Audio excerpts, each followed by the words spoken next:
Hi everyone, Ariza Gaming here. Today I just wanted to talk about some of the different plants that you can find in Oxygen Not Included in the Spaced Out DLC. So when you're trying to get your colony set up with your initial duplicants and you're just trying to get your food going and you're trying to get it going in a sustainable way so you're not just going to run out in like 10 or 20 cycles, plants are pretty important for that. Some of them are relatively easy to grow early on. You'll find a lot of plants that are wild that just give you that initial burst of food. And long term, you can use them to convert your geyser outputs into food sources or industrial products, and they can be very handy. And unlike critters, they scale up really well into the late game because they don't have a big performance impact. If you have 100 or 200 plants being fed, that's not going to have the same frames per second impact as 100 or 200 pips or hatches. So plants are always worth considering, and I just wanted to summarize my thoughts on all the different plants available. Let you know which ones I like to prioritize finding and growing early, and which ones you can kind of leave until later or maybe just avoid. So I'm going to start with all the food plants, and then we'll go into sort of the industrial product plants, and then move on to the decorative plants at the end. So without further ado, let's begin. The Mealwoods. So this is the standard early game plant that you're going to grow with your duplicants. You'll find this in the temperate biome, where you start on the Terra asteroid, where you find your hatches, where you find your algae deposits, and the copper veins. So this plant grows between 10 and 30 degrees C, so around about sort of room temperature, around the temperate temperature of the temperate Terra maps. It can overheat quite easily on hotter maps like Iridio, or if you're generating a lot of heat in your base and you're not dealing with it with cooling. So bear that in mind, you can stifle it quite easily. And also bear in mind that if you're on a Rime map, it's generally going to be too cold to grow these.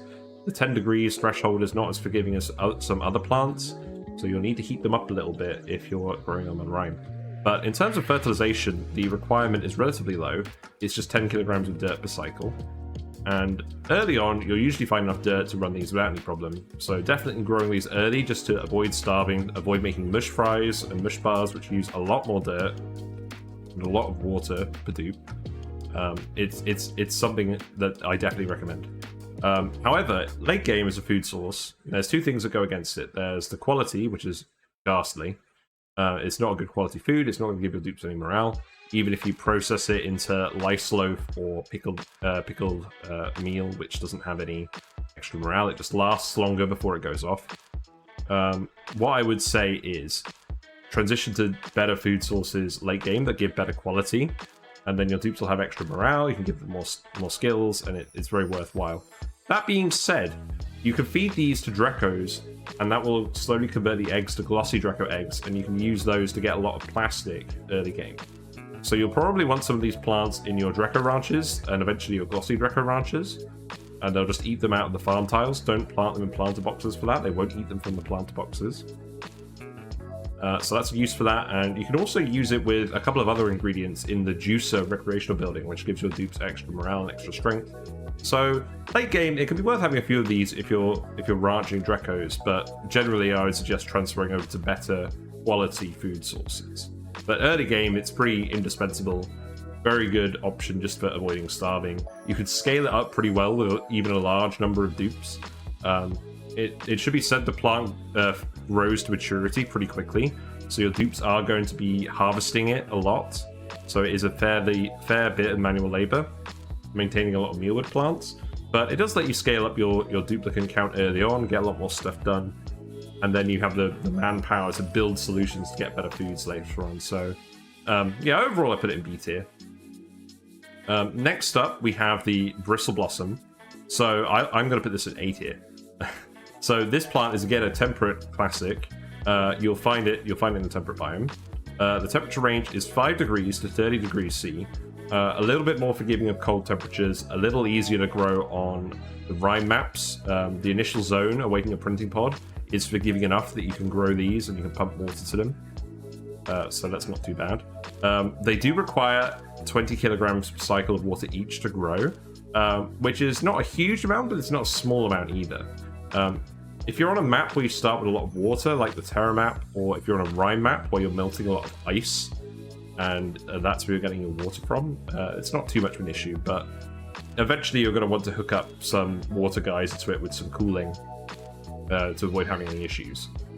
It does require a very tiny amount of light to grow as well. The regular ceiling lights will do.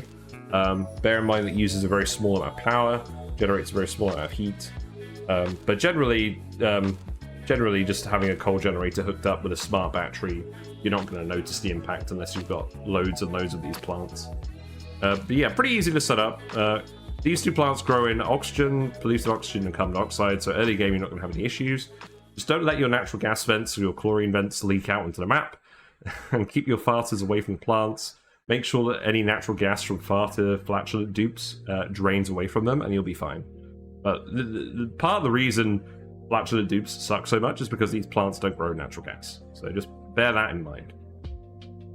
This is another plant that you combine with the meal ice to get the juicer going, and unlike the meal ice, you can eventually convert it to much better quality foods. You can convert it into the stuffed berry with some Pincha Pepper available, and you can eventually make berry sludge with it with Sleet Wheat, which is a food that never goes off, which is very useful. If you want to know more about the berry sludge, feel free to go watch my food tier list where I talk extensively about berry sludge. And yeah, it takes a little bit longer to grow than the mealwoods, but that's okay because the plants provide more calories per harvest. It's less work for your dupes overall. And one thing that you should know about the mealwood as well is you can't fertilize it at a farm station because you're harvesting the mealworms, not the plant. So you can't fertilize the plant. It doesn't do anything. So if you've got a very limited amount of farm space, you can't halve the amount of farm space with the mealwood. It takes up a lot of space to farm. If you're trying to save space, you'll definitely want to use the Bristle Blossom instead, or even something like Dusk Caps or the Spindly Grubfruit, which we'll talk about in a minute. Yeah, I'm putting the Bristle Blossoms in A tier. Pretty easy to get going early. You'll generally have water available on your map. It's a better quality food source. It also gives you the floral scent germs, which help relieve your dupes of 5% stress per cycle, which is nice. Definitely don't have allergies dupes in the same area as Bristle Blossoms. The germs spread through the air quite quickly once the plants are fully grown, and they'll make your allergic dupes very sneezy, and they'll be very unproductive, and they'll get stressed out at 15% per cycle. So you can feed them allergy pills, but generally I would just either avoid printing allergic dupes because you get enough dupe options as it is, or just print your allergic dupes on a different planet to where you're growing the Bristle Blossoms. The food itself doesn't produce the germs, it's just the plant before it's harvested. So bear that in mind. But yeah, overall I like it a lot. The foods you get from it are pretty good morale, and has some late game uses, and generally just quite an easy plant to grow because it just requires water, and eventually you're going to be cooling your water anyways. But bear in mind, if you're growing a lot of it, that water will require a lot of cooling. So grow it sparingly early on until you get your water cooling set up. But yeah, moving on, we've got the Bog Bucket. So this is a spaced out DLC plant that grows in the swampy biomes that you start with. And it takes polluted water. It takes 40 kilograms of cycles, so that's a little bit more than the Bristle Blossom. But the polluted water on the swampy biomes is generally a bit of a waste product that you want to get rid of because it's just getting in the way of your digging. So feeding it to these plants, you're not going to run out of food in a swampy start if you do it that way. Plant handles 10 degrees to 30 degrees. Relatively narrow temperature range, but generally room temperature, generally the temperature of your swampy biomes, so that's usually not an issue. It only grows in darkness, so don't put it near any lights, don't let any shine bugs near it. But yeah, generally, pretty good early game food source. You can make the Swampy Delights out of the bog jellies, which is an okay food. It's not super good morale, and it doesn't progress any further after that. So what I would say about the Bog Bucket is it's more of a transitionary food source than a permanent food source. Really good early game. You can hook it up to your excess bathroom water, and you can grow the Bog Buckets with that bathroom water, and it's quite good. But eventually you'll want better food sources, and it does actually consume quite a lot of water for a food plant for the amount of calories you get. It's half as efficient as the Bristle Blossom, for instance. So long term, you're going to want to transition from these to Bristle Blossoms or to some other food source. But early game in the swampy biomes, it's a good pick, and I'd highly recommend it. So next we have the spinning grubfruit plant. So this is also a spaced out plant. And this grows in the wasteland biomes where you find the sweetles and the grubs and the big sulfur deposits. Functionally, it's quite similar to Mealwood, except it takes sulfur instead of dirt. And the reason I'm putting it slightly above Mealwood is because it has a higher temperature range.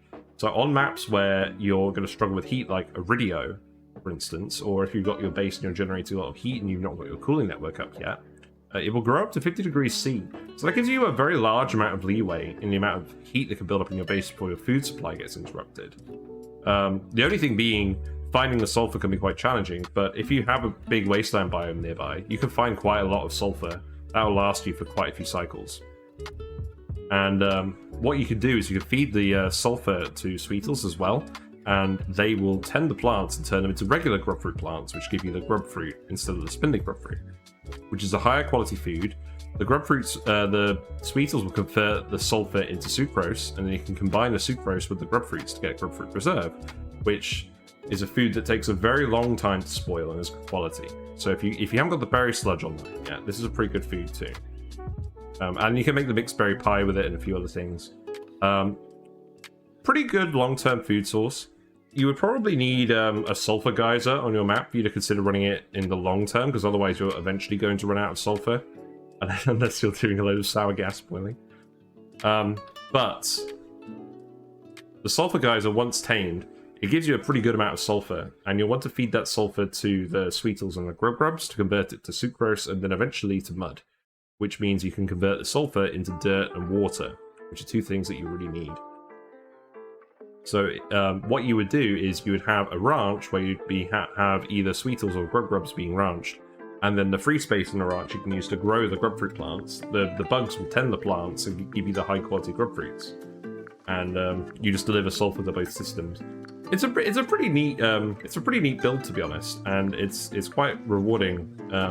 Definitely a cool thing to try out from the DLC.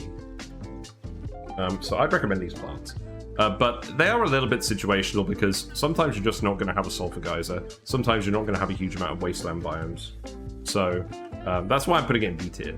But I'm putting it ahead of the Mealwood because potentially a bit more useful late game, depending on what geysers you've got. You've usually got at least one sulfur geyser, at least if you're playing the classic maps. If you're playing the Moonlets, you'll definitely have a sulfur geyser on your flipped asteroid in the magma somewhere. So bear that in mind. Yeah, pretty interesting plant. So next we have the Dusk Cap. So this is in the marsh biomes where you find the Thimble Reeds and all the slime lung. So these Dusk Caps, they have a relatively good temperature range as well. They go from 5 to 35 degrees C. So again, on Rime, especially where the slime is germ-free, you can grow these pretty well. They require darkness, but the only fertilizer they require is 4 kilograms of slime per cycle. So that's not a lot. And slime is a bit limited, but it's a bit of a waste product that you're trying to get rid of anyways. If you're not converting it into algae and polluted water with the algae distillery, feeding it to dust caps is a pretty good way of using it. And getting rid of the germs, to be honest, it's covered in germs. If you just deliver it to the dust caps won't have slime lung germs on them. So that's definitely worth considering. And you can get some relatively high morale foods from it as well. The fried mushroom's not bad. If you have some lettuce, you can combine it into a mushroom wrap. And there's a new mushroom quiche recipe as well that you can try. So the only caveat is once you run out of slime, you kind of run out of slime. The only way to get more is to either go into space and use a drill cone, or to ranch puffs. And ranching puffs is a bit laborious. So I'll put it at B tier again over here. One thing that should be said is that the mushrooms are the final ingredients that you combine with the Bristle Blossoms and the Mealwoods to get the juicer going. But that's relatively minor. As its uses, generally I only grow them either on Rime maps where I don't want to use all the water to start with. Like if I'm next to a load of slime biomes, and I just plant these at the bottom of my base and they're just fine because they're just in the CO2. They don't consume the CO2. But you do need the carbon dioxide for them to grow. And then I might keep them eventually once I get puffs going. I've done that on a few runs. So late game eventually you'll be alright with the puffs. So the next plant is the Waterweed. So this is a saltwater plant. You feed it a little bit of salt water, 5 kilograms per cycle. and the temperature range is between 22 degrees and 65 degrees, which is quite forgiving. The only issue being that the saltwater geysers are either minus 10 degrees brine, and you can't feed these brine, it has to be saltwater specifically. They'll grow in brine. They need to be covered in liquid, and that can be either water, saltwater, or brine to grow. But you can only feed them saltwater. So if you've got a brine geyser, you're going to have to do something with that.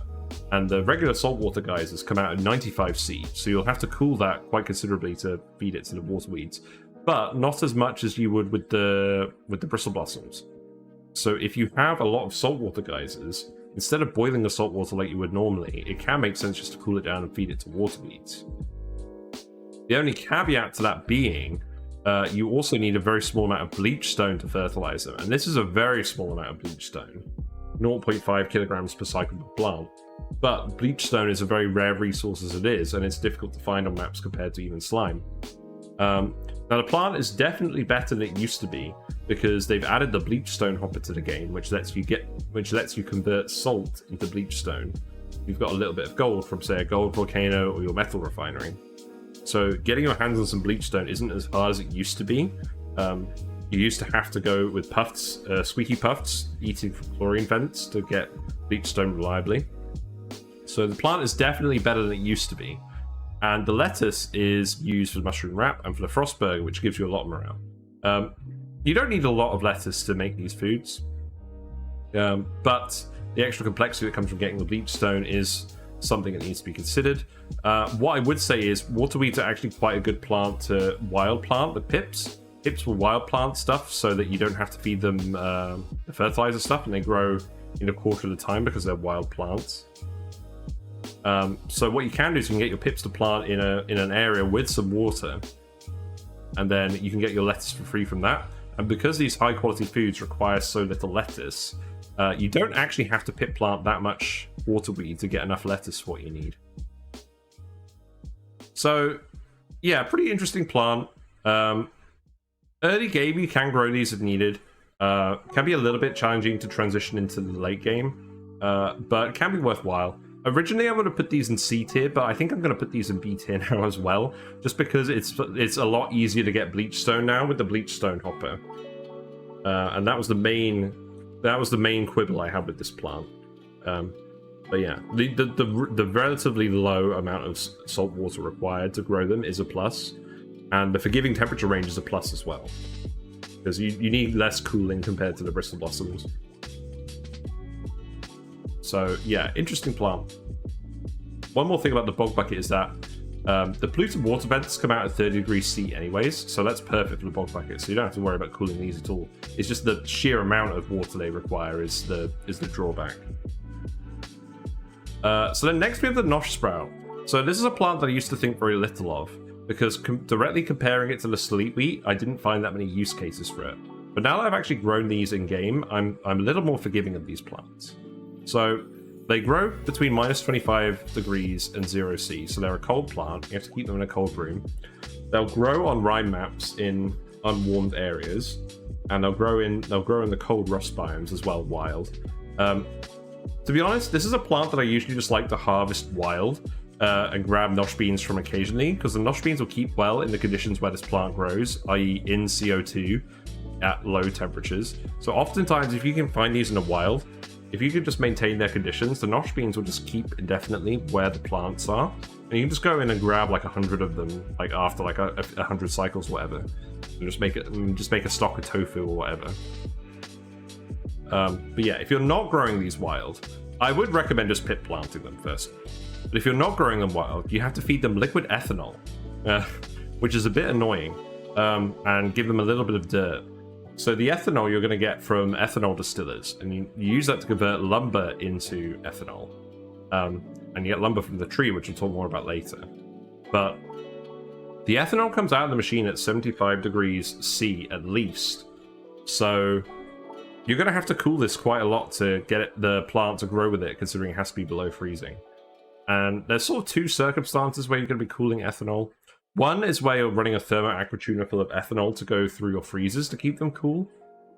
Sometimes I do this. Most of the time I just run thermoregulators with hydrogen for my freezers, but if I am running an ethanol freezer with an aqua tuner, then I will just send some of the extra ethanol off the cooling loop into some Nosh beans. That's what I've done on my current Rime Revenge run. And the other option is run a thermo aqua tuner with regular water because there's a better heat capacity, it's much more power efficient, and then use that to cool the metal block or something, and then just cool the ethanol down on that metal block before you send it to the plants.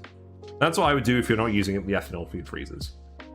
So ethanol is a relatively low heat capacity, so they're not too bad to get it cooled down, but it's a bit more challenging than normal. And what I would say is the benefit isn't particularly worth it. The tofu is only a good level food. It's not great. And you can add Pincha Pepper to it and get the spicy tofu, which is a lot better. But again, relatively limited use. If you've got Delectavols, then you can make the curried beans, which gives your dupes extra athletics, but it also gives them extra sneeziness, which makes them less efficient at their tasks. So, feels quite situational for a food. And I'm going to put it in C tier, because the next food I'm going to talk about is the Sleet Wheat. And the Sleet Wheat, I feel, kind of outclasses it. Sleet Wheat grows from -55 to 5 degrees C, so there's a higher temperature range. It grows in any atmosphere, and it grows with water instead of liquid ethanol. So provided you can cool the water down to about 5 degrees C, and make sure it doesn't freeze in the pipes, which you can do, it's not too difficult. Then you can get the Sleet Wheat going, and Sleet Wheat is used for making berry sludge, which is the food that doesn't go off. It's the food that you're going to want to put in your rockets. You're going to want berry sludge at some point for your space travel, so you don't have to worry about your rocket food inventories.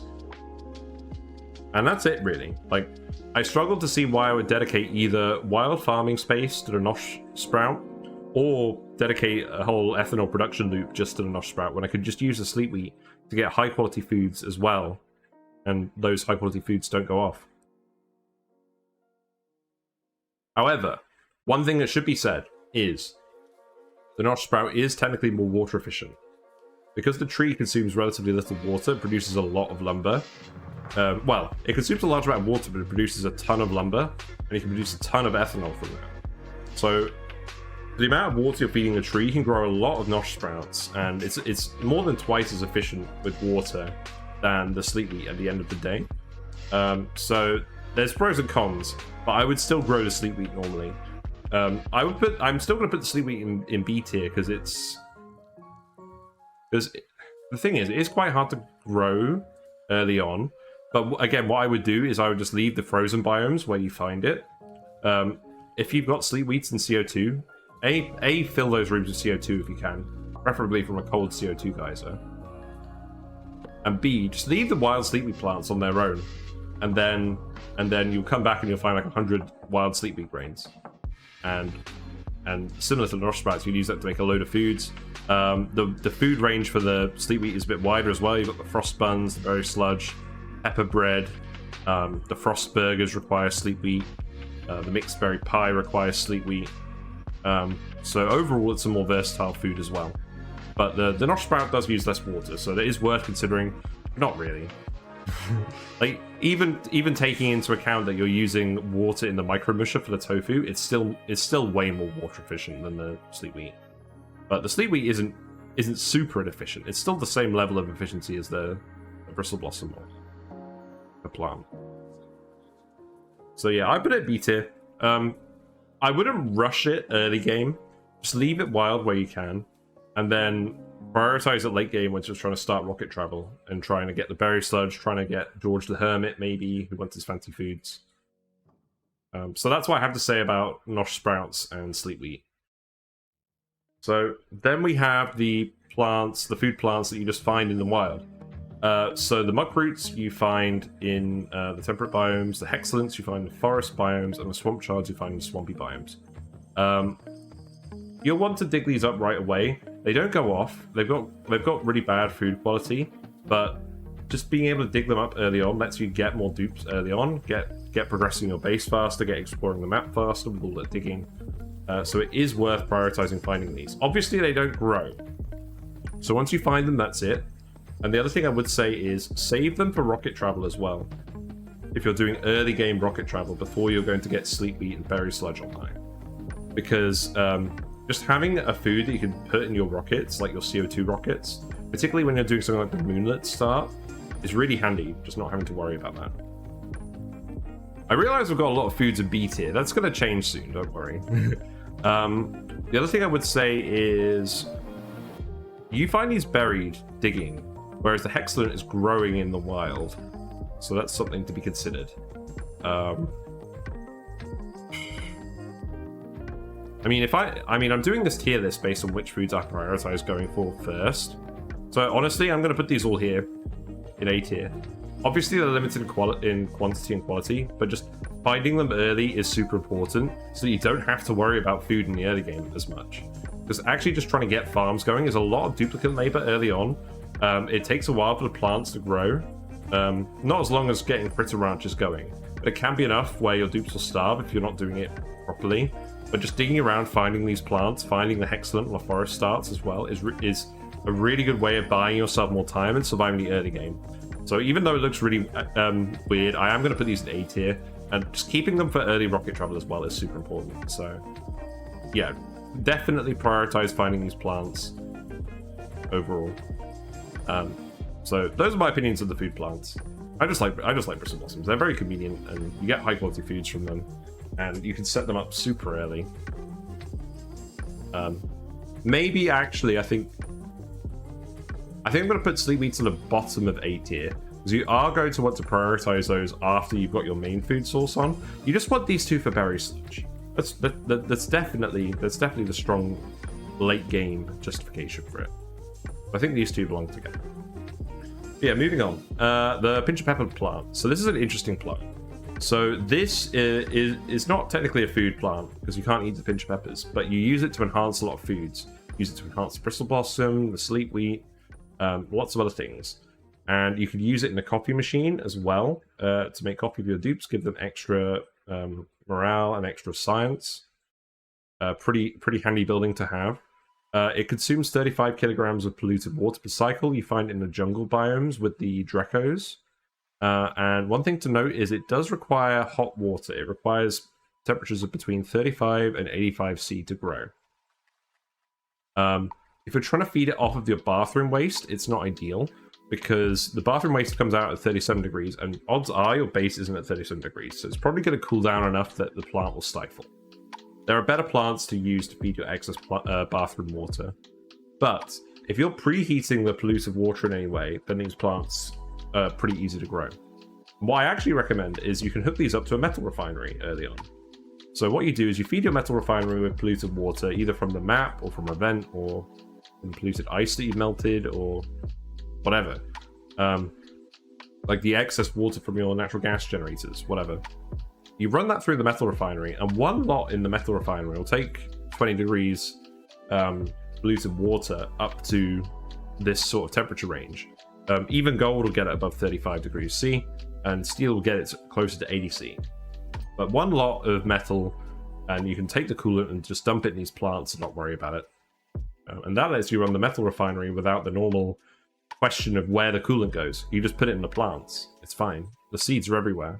You get more of them from the plant growing pretty quickly. And you can put these plants in a Dreco ranch, and the Drecos will eat the plants off the ceiling. These plants do grow on the ceiling, unlike all of these other plants, so bear that in mind when you're designing your farms. And they are 3 tall, so it does limit the amount of space you have a little bit for auto sweepers, conveyor loaders, etc. But yeah, pretty worthwhile plant. I would definitely put this in B tier. I put this at top of B tier at the moment. Late game, it just helps give your dupes a lot of extra morale, and relatively easy to run, and it's a food source for Drecos. So pretty useful plant. So next we have the Arbor Tree. So this is another A-tier plant. So I'm actually going to put this... I'm going to put this above the Bristle Blossom. It's really good. So you feed it a lot of polluted water, and it has to be between 15 degrees and 40 C. So again, a bit more forgiving of heat than other plants. You can feed it your bathroom waste without any issues. It does grow out 3 wide with the branches, so make sure it's got room for the branches to grow. And then you have to feed it a little bit of dirt as well, but the end result is it produces a ton of lumber for you. And you can do two things with the lumber. You can put it in ethanol distillers and turn it to ethanol, and run that through petroleum generators for power, and a lot of extra polluted water. Enough to potentially offset some of the cost of the tree. Or you feed the lumber to pips, and the pips turn it into dirt, and you have a load of extra dirt. And these two uses are very useful. You can recycle the lumber from these plants in such a way that you can multiply your water, especially if you're wild planting them. Because you'll find these in the forest biomes where you find the pips. So wild planting them is always an option, if you find the acorns at all. And then once you wild plant them, your pips will eat them, produce extra dirt for you. It's a really good source of dirt. Not that you're going to be struggling for dirt on forest maps, but if you start on a non-forest map and you find a forest biome and you're running out of dirt, trees and pips is a very good way of getting lots of dirt. And then you can take that dirt. So first of all, the pips are eating the tree, and you can eat the pips and get lots of food from that. And then the dirt that the pips produce, you can feed it to sage hatches, and then they'll produce a lot of coal that you can use for power, as well as even more food. So the combo of pips and sage hatches eating arbor trees is quite powerful for food. And it's a little bit more complicated to set up than just feeding the polluted water to bog buckets, but ultimately a lot more rewarding. You get a lot more food, and you get the benefits of the critters as well. Yeah, very interesting plant, and again, a good candidate for the bathroom to eat the excess polluted water. And if you need ethanol for whatever reason, this is the only way to get it. So I usually prioritize getting arbor trees online if I have a run where I need a lot of dirt. Sometimes you don't need a lot of dirt. If you're growing plants like the Bristle Blossoms that don't actually use dirt, you can get away with not having any. So maybe I'll actually move these below the Bristle Blossoms. Sometimes you don't need that much dirt, and sometimes you don't need ethanol. But generally, it's worth prioritizing. It's a pretty powerful pathway that can let you have a lot of dupes, because it will let you generate a lot of excess water out of refining the tree products and all of the critters that are associated with it. So I'm looking forward to exploring these plants a lot more. I haven't really explored them a lot on stream yet, but it's something I'm looking forward to doing in future playthroughs. I have done this. I have used these plants a lot off stream. But yeah, next up on the sort of industrial plant list, we have the Oxyferns. So again, you find these in the forest biomes, and what these do is they consume a very small amount of carbon dioxide, and they convert it to oxygen, along with a relatively large amount of water, 19 kilograms per cycle, and 4 kilograms of dirt per cycle. So it's pretty interesting. It's basically the plant version of an electrolyzer that doesn't produce hydrogen. It just produces more oxygen. And the important thing is it's room temperature oxygen. It's not hot oxygen like the electrolyzer. So you'll need about 3.2 oxyferns per duplicant. But you'll find somewhere between sort of 10 and 20 of these seeds on a forest biome start. And if you plant these all and you feed them water, don't leave them wild planted because they won't produce enough oxygen for it to be worth it. You are limited in the amount of seeds you have. So feed them the water, and then you'll have enough oxygen for 5 or 6 dupes without having to run electrolyzers ever. So yeah, pretty good. Only thing being, put them at the bottom of your base so that they can definitely consume the carbon dioxide, because they will stifle if they don't have carbon dioxide. You'll get more from the printing pod as the game goes, so you can expand it slowly, but the only way to expand these farms quickly is using the seed duplication glitch. So if you want to use a glitch to duplicate them, go ahead. If not, you are limited in the amount of seeds you have. And you'll probably need to set up electrolyzers eventually, just so that you can have more dupes. But it is technically more efficient than the electrolyzer. 98% of the water is converted to oxygen instead of 88%. And it doesn't require any power to grow, obviously. You just need to pump the water. So it is worth combining these with electrolyzers, even on maps where you don't start in the forest zone. So I would put these at sort of bottom of A tier. Like having room temperature oxygen early is really good, and it is efficient. So you're gonna want to set these up. And I get lazy about not setting up the rare Oxyfern seeds I get on not forest starts when I find a small forest biome or I get them printed. But you should prioritize it. You should just dedicate a little room to it. If your dupes aren't producing that much carbon dioxide, just stick some coal generators in there, or like maybe a wood burner. just for the CO2. That's the other thing about the Arbor Tree as well. You can feed your lumber to a wood burner and it will produce a little bit of power and a lot of carbon dioxide. So if you need a lot of carbon dioxide early for, say, CO2 rockets, and your dupes are not going to produce that much carbon dioxide on their own, this is the best way of getting carbon dioxide for sure. So another reason why it's an A tier. So yeah, Oxyferns are pretty good as well, so I'm putting these in A tier. And then we have the Thimble Reed. So this is the S tier plant, and I'm putting it here because it's where you get the reed fiber from. I mean, yes, you can get it from Drecos, but branching Drecos like early on, like, it can be a bit fiddly. You've got to have hydrogen in the room. You've got to wrangle the critters. You've got to shear them. There's a lot of duplicate work going on. These plants consume 160 kilograms of water per cycle, diluted water, which is a lot. But you also harvest them every other day, and you don't need a huge amount of reed fiber. So what you can actually do is you can just have a reed fiber, plug it into your bathroom loop. Because it consumes so much polluted water, one Thimble Reed will handle the bathroom waste of almost 30 duplicates. And you can just have this next to your water sieve. It's really space efficient, and you just get the reed fiber from it. And you can use it for paintings, you can use it for Atmo suits. Atmo suits are super important for the mid game, so that you can escape into the unoxygenated zones. Very important to get Thimble Reed and to get a lot of it early on. And if you have excess polluted water on the map, like in your swampy biomes or in your marsh biomes, I just usually consume it all into Thimble Reed. Like, I would rather just have the reed fiber than the water. And obviously, if you have a polluted water vent, you'll have a large amount of polluted water that you can just dedicate to Thimble Reeds, and then you don't even have to worry about Drecos. So long as you've got a source of plastic for the polymer press, like a source of petroleum for that, you don't even have to bother with Drecos if you have a polluted water vent, just because the reed fiber is so good. The Thimble Reed is so good at growing the reed fiber.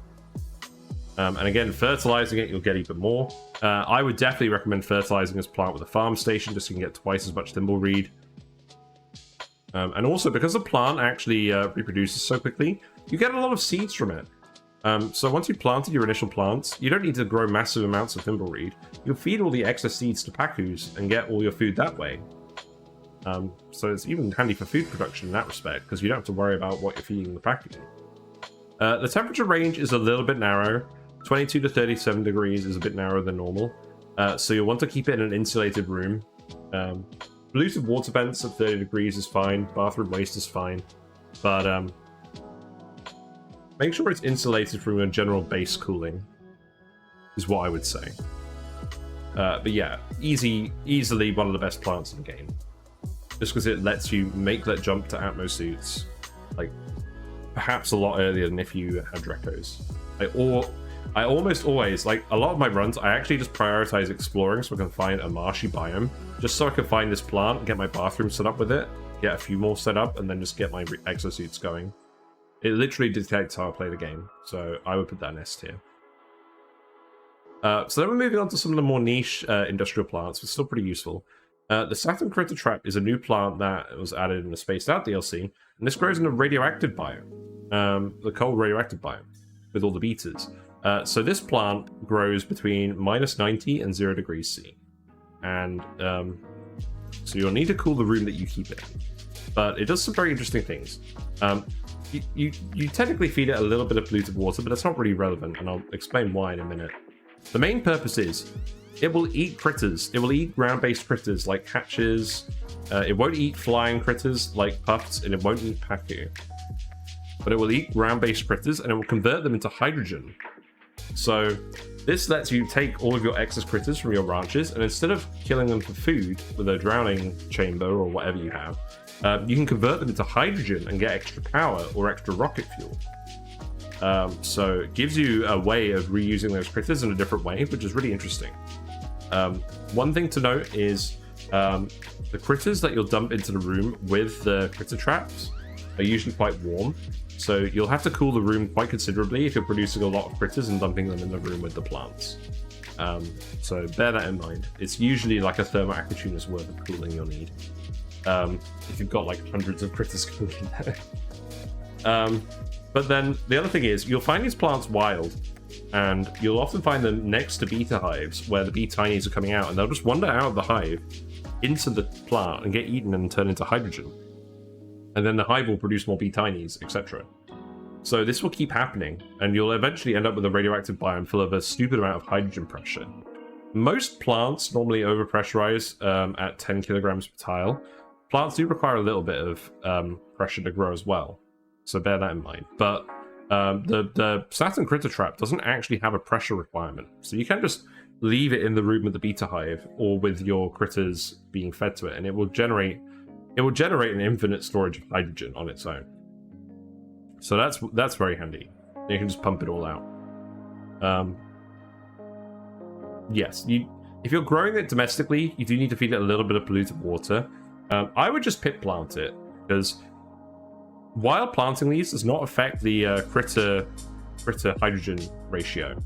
It only affects the rate at which the plant produces plant meat, and the plant meat is produced so infrequently, it's not even really worth considering. It's a relatively low quality food that you can't even cook, so I wouldn't even worry about the plant meat at all. If you have extra polluted water, feel free to feed it to the plants if you don't want to wild plant them, but I would just recommend pit planting them whenever you can. If it's not too inconvenient. Yeah, pretty interesting plant. I'm going to put this in B tier, probably sort of after the food plants. If you need extra power and you have extra critters, it's a good way of solving that problem, is what I will say. So next we have the Wheezewort. This is found in the frozen biomes, and originally in the base game, this plant was mostly known for cooling your area quite significantly, whereas these days it cools the area a lot less, but it produces a fairly decent amount of radiation. So what I tend to do with these is I tend to use them for my radiation research. I'll set them up in like a little triangle, and then I'll have a radbot generator around them, and they eat phosphorite, and so you'll need to have either phosphorite from the map, or you'll need to take your Dreco poop and send it over to these plants, but that's relatively easy to do. Definitely more useful for the radiation than for the cooling these days. The amount of cooling is pretty low unless they're in hydrogen gas or something with similar thermal capacity like natural gas. It's not enough cooling that you'd really bother, which is a bit of a shame. I wish there was more of an incentive to use these for cooling again. The seeds are limited as well, they don't reproduce. You can duplicate them with the seed duplication glitch if you so desire, but generally the only way you'll find these is in biomes or from the printing pod every now and then. But because they're so useful for radiation, I do prioritize seeking them out. I'll probably put them after the Oxyferns. They are really handy for getting your reliable radiation research going. It's enough radiation that you can get the research radbolts fast enough for all your research needs. You'll only need more radiation for more industrial uses like diamond presses or the radbolt rockets or the temporal tear. So this is all the radiation you need. Like 5 of them in a triangle, even 3 will do. You'll usually find enough of them to make that work. But yeah, the amount of cooling is relatively little. One thing I would say is radiation is very effective at killing germs. So you can set one of these up in front of a infectious polluted oxygen geyser, and that will cool the oxygen and it will kill all the germs. And then just have some deodorizers there and you've got all your clean oxygen. You don't have to worry about it. Similarly, if you're trying to decontaminate a marsh biome, all the slime on that, you know, stick Wheezeworts next to the slime and it will kill the germs very quickly. Mostly from the radiation, not so much from the cooling. Although slime lung does die below 20 degrees C. Very useful plant. Yeah, definitely an A-tier plant. I think I generally prioritize this stuff ahead of that. But yeah, definitely gets to hang out in A-tier. So then we have the Dasha Saltvine. This is a pretty niche plant. It consumes chlorine in the atmosphere, and it converts a small amount of sand into a large amount of salt. And it has a wide temperature range of -25 to 50 C. And it has a relatively low pressure threshold, so it doesn't tend to stifle itself from lack of gas pressure very easily. What I tend to use this for is if I dig up extra chlorine on the map, just from excavating jungle biomes or what have you, or accidentally off-gassing bleachstone, you can plant these in strategic places, and it will just eat the chlorine. and you won't have to filter it out. But generally, I don't use it very much, mostly because I get plenty of salt just from boiling salt water from saltwater geysers. I get all the salt I ever need from doing that, or from just extracting it from the map. It's very rare that you actually run out of salt altogether. And what I tend to use salt for is making table salt, where you convert most of it into sand anyways. So, pretty niche. It's definitely not bad, but you don't generally use it unless you've ended up with chlorine somewhere, which is a bit weird. You can run these off of chlorine vents to get salt, but again, that's relatively mid. I would rather use the chlorine from chlorine vents for either for squeaky puffs, to be honest, get more bleach stone. That's what I'd rather do. But yeah, it can be useful if you've got chlorine in your base and it's irritating your dupe's eyes and it's getting in the way of your other plants growing because they don't like the chlorine atmospheres. So yeah, definitely worth considering. If you've got chlorine issues. So then the next plant on the list is the Balm Lily. So this is another pretty niche plant. This grows in chlorine, but it doesn't actually require any fertilizer or irrigation. It just grows relatively slowly, but it does grow. Requires hot temperatures, 35 to 85 degrees C. The main niche of this plant, you use it to make certain medicines. Medicine is pretty unnecessary, because generally you can prevent your dupes getting ill pretty easily, and the illnesses also don't tend to matter that much. Like, so long as you're managing your slime biomes appropriately, either using radiation to kill the slime, or cooling it down to kill the slime, or just boiling it all into dirt, you generally don't need to treat your dupes with slime lung. Slime lung itself is also not very lethal unless your dupe's wandering around CO2 pits a lot because of the reduced breath. So the medicine use I don't tend to consider that much. But you can use them on hot maps like Iridio to feed Drecos and get your initial food source going that way. You can just plant them in a hot jungle biome full of chlorine and ranch your Drecos in there and get them going off of the Balm Lily, and it can be quite handy. So I would put it in C tier, but let me know in the comments if you have any better uses for these two chlorine-related plants. And then the last chlorine-related plant we have is the gas grass. So this has actually been buffed recently, so the information on the wiki is slightly out of date. This one, it now only requires 10,000 lux of light, so you can run it off of the sun lamp now, which is good. And what this plant basically does, very wide temperature range. It consumes liquid chlorine, which you have to cool, obviously, to get into a liquid. And you feed it to gassy moos, and they convert it into a lot of natural gas. Generally, because you're either placing the gas grass where you'd place solar panels to grab the light, or you're just using sun lamps and using a large amount of power to run it, you're not going to get excess power from these plants, converting them into natural gas via gassy moos. It's not really going to happen. It's going to break even at best.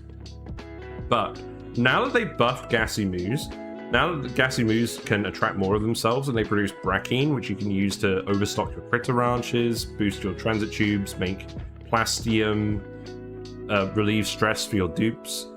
Brackine has a lot of uses. And gassy moos are the best source of lots of brackine. You can use the plant pulverizer to get brackine out of Pincha Peppers and Sleet Wheat, I think.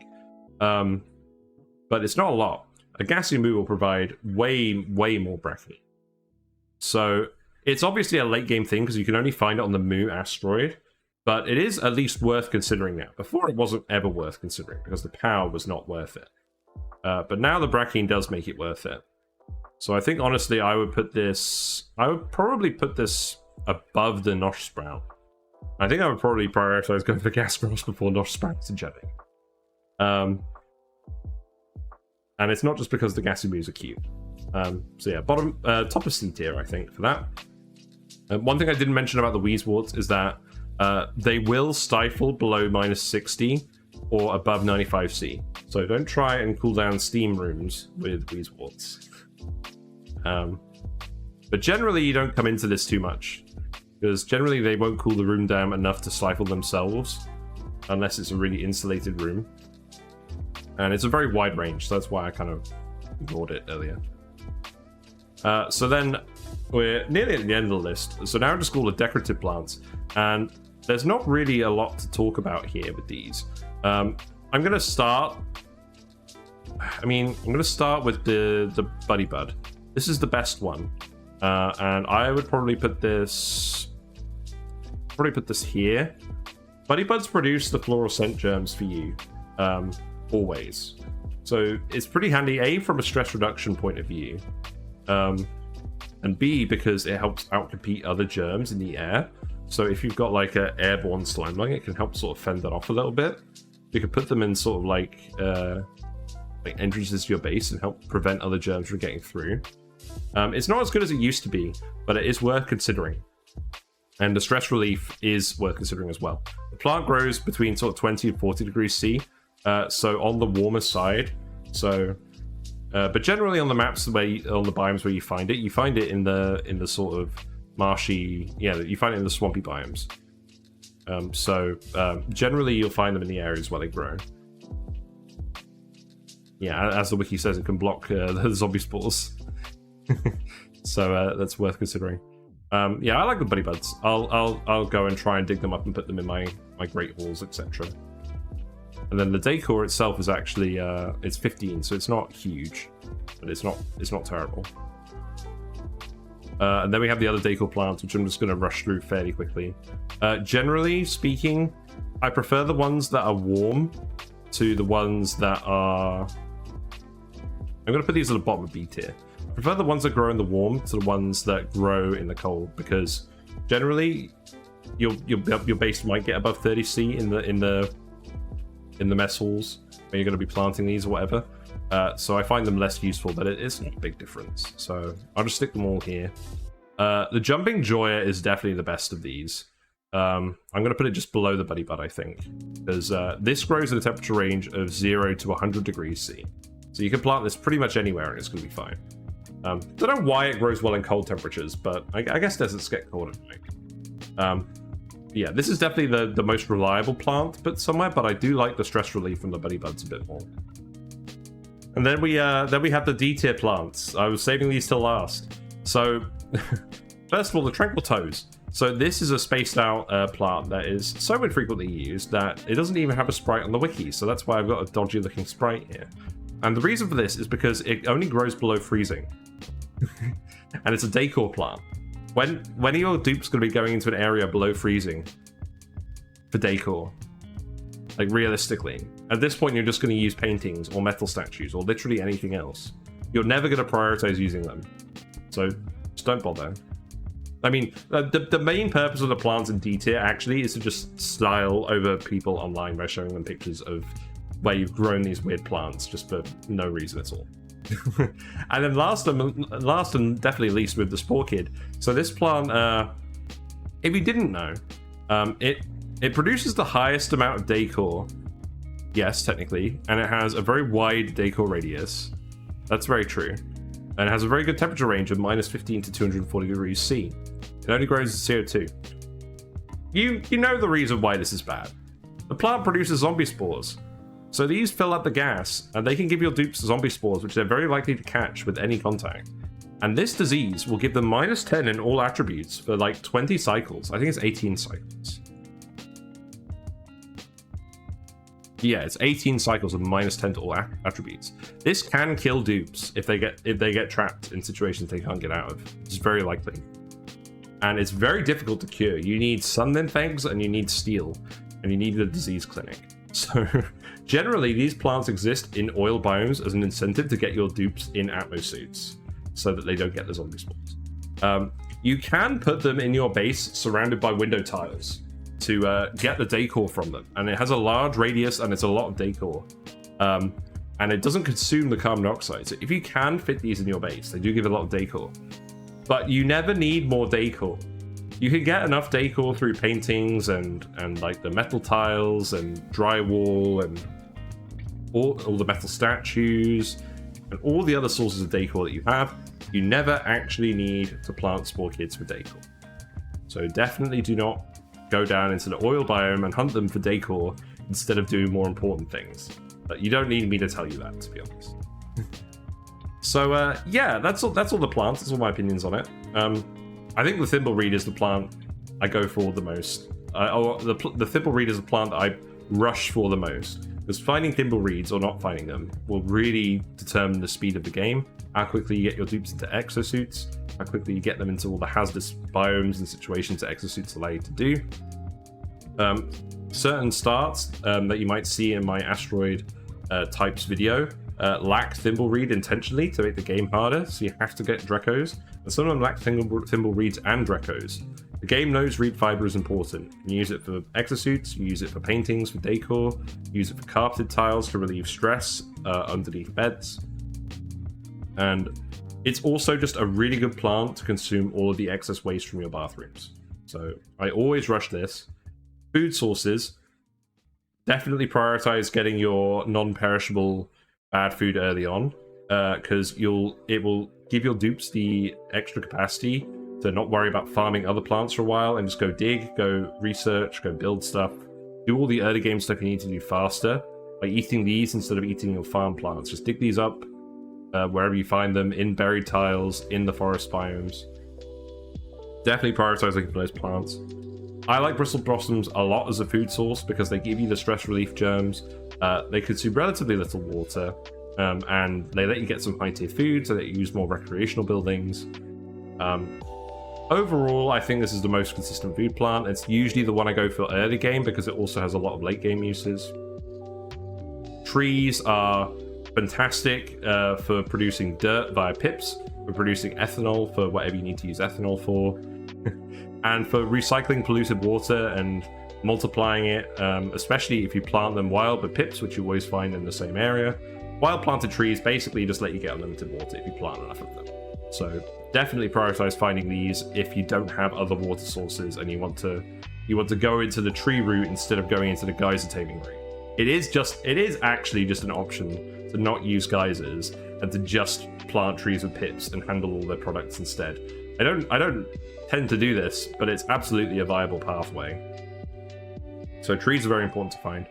Sleet Wheat is important to find for berry sludge. You combine it with the Bristle Blossom, get berry sludge, which is a completely non-perishable, good quality food, the rocket food of the late game. Oxyferns produce room temperature oxygen. It's a more efficient electrolyzer that you don't need to cool, so very useful. You should plant them whenever you find them, to be honest. Even if it's a relatively low amount of oxygen, it will help your base. And it's obviously mandatory for forest starts.